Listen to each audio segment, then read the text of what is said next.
Alright, this article is even older than the last one, so I'm going to be skipping a lot of parts that talk about trial dates that never happened, got moved on, and stuff like that.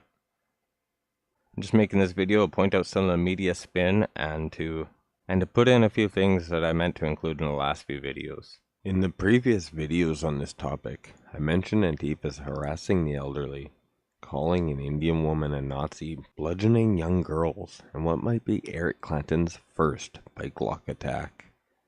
If he hasn't been charged in this attack, there's still time to gather evidence.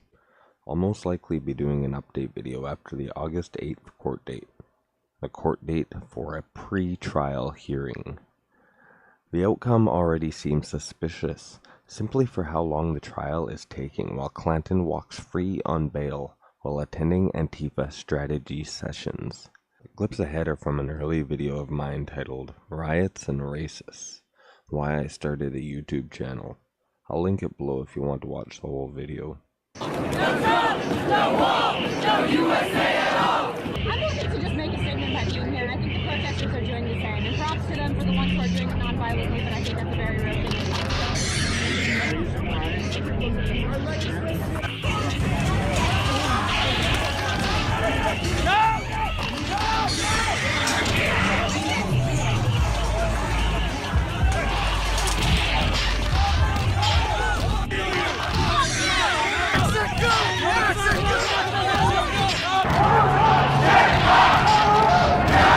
In the dirt. Yeah, okay. Nazis walk in the dirt. Nazis walk in the dirt. Nazis walk in the dirt. Nazis walk in the dirt. Nazis walk in the dirt. Nazis walk in the dirt.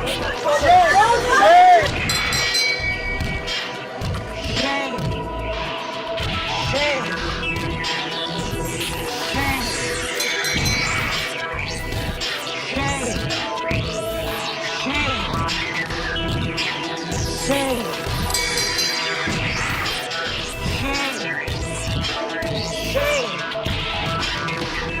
Shame!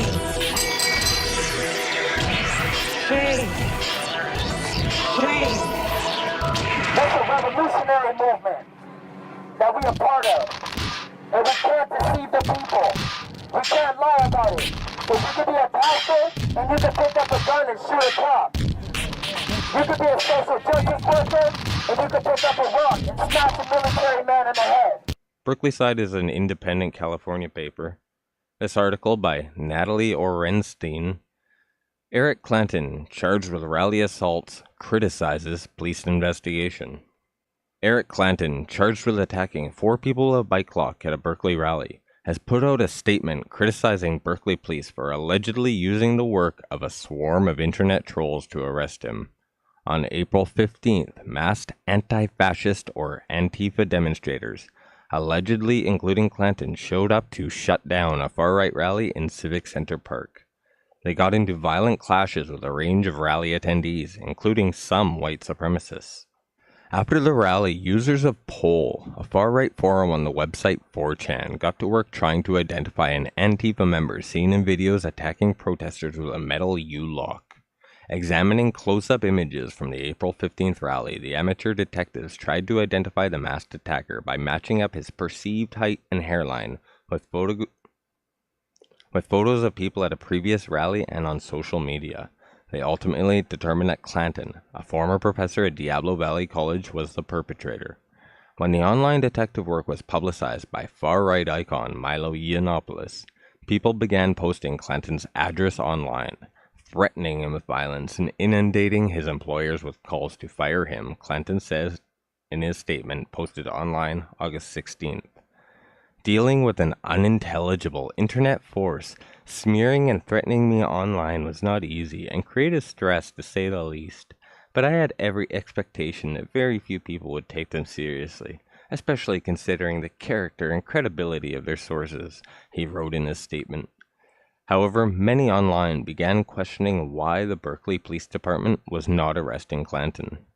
In late May, Berkeley police searched Clanton's San Leandro home, and later found him in Oakland where they arrested him and took him into custody. Yet they finally searched his house and arrested him after being contacted by police in another county. BPD spokeswoman Officer Jen Coates said the department would not comment on Clanton's statement because the case is still going through the court process. Our officers conducted a complete and thorough investigation, which was presented to the district attorney's office for charging, Coates wrote in an email. Police have not said what role the online sleuthing played in their investigation, but in May, Captain Ed Spiller told Berkeley Side the videos of the bike lock attack were staggering. As a normal person viewing the video, it's kind of shocking in my opinion, he said. On May 26, Clanton was charged with 4 counts of felony assault with a deadly weapon, with specific allegation of causing great bodily injury to one of the alleged victims. He pled not guilty and was released from jail that night on $100,000 bail. His preliminary hearing, originally set for August 10th, was rescheduled for September 28th. Well, actually, was rescheduled for August 8th, 2018 now. Clanton's attorney, Dan Siegel, confirmed that the August statement was indeed written by his client. In it, Clanton said police should not rely on the work of angry online masses. My case threatens to set a new standard in which right-wing extremists can select targets for repression and have police enthusiastically and forcefully pursue them, he wrote. All of this moves in a strategy to further chill dissent and to clamp down on resistance to the dangerous and aggressive growth of the exact kind of white supremacist violence that we saw this last weekend in Charlottesville, Virginia, he wrote. In the wake of the white supremacist march in Charlottesville, where a counter-protester was killed and others injured, people on the left also attempted to identify some of the white nationalists on the internet, but the left can't meme. One man who attended both the Virginia and Berkeley rallies resigned from his job on Top Dog after Twitter user Yes You're Racist outed him. However, other similar efforts misidentified an Arkansas man as the person in a photograph from the march, revealing the risks of online doxing or outing, according to the New York Times. Some of the far-right protesters from the April 15th rally and others plan to return to Berkeley for another demonstration. Local Antifa members have said they will meet them there, and other progressive groups plan to hold a non-violent counter-demonstration on Crescent Lawn right beforehand. A number of other groups, including local musicians and anti-racist organizations standing up for racial justice, are holding related counter-protests nearby.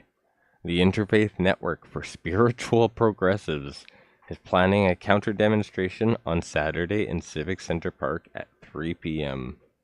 The city of Berkeley, which put out a statement last week asking residents to stay away from all protests in the downtown area Sunday, has printed 20,000 posters that say, Berkeley stands united against hate. Berkeley Mayor Jesse Oreguin provided a list of locations where the posters can be picked up, and is promoting a number of upcoming community events against hate and bigotry. Well, Jesse Oreguin, I think that piece of plastic just might do it. It's Yvette Falarco, and I'm a national organizer with BAM, which stands for By Any Means Necessary. Our whole name is the Coalition to Defend Affirmative Action, Integration, and Immigrant Rights, and fight for equality by any means necessary. Obviously, you have some blood on your head. Is this how it was planned? Is this what you expected? Or what was the plan? What was the goal today? The goal today was to shut down the Nazis' recruitment rally, and I want to congratulate everyone who came out today because we succeeded in doing that. We defeated them in their efforts. They had to run hiding behind the police and then just running away altogether. They were not able to hold any kind of demonstration on the West Steps or any steps of the Capitol, and that was absolutely because of the militant, integrated, direct action of the people who came out. BAM mobilized to get people out here to shut them down, and we're really, really glad that there's been such an integrated, direct action struggle by people who came out to succeed in doing that. To us, there's no free speech for fascists. They do not have the right to organize for genocide, and we were organizing to tell people, to one, let the fascists know. Anyone who's thinking about joining them, don't, because it's not going to be a good day for you. People have different ways that they approached the struggle. Our method is to build a mass, militant, integrated anti-racist and immigrant rights movement, and to do that and getting as many people as possible to take militant mass direct action. Subscribe and click for notifications so you get alerted when the next stanza is written in this epic saga.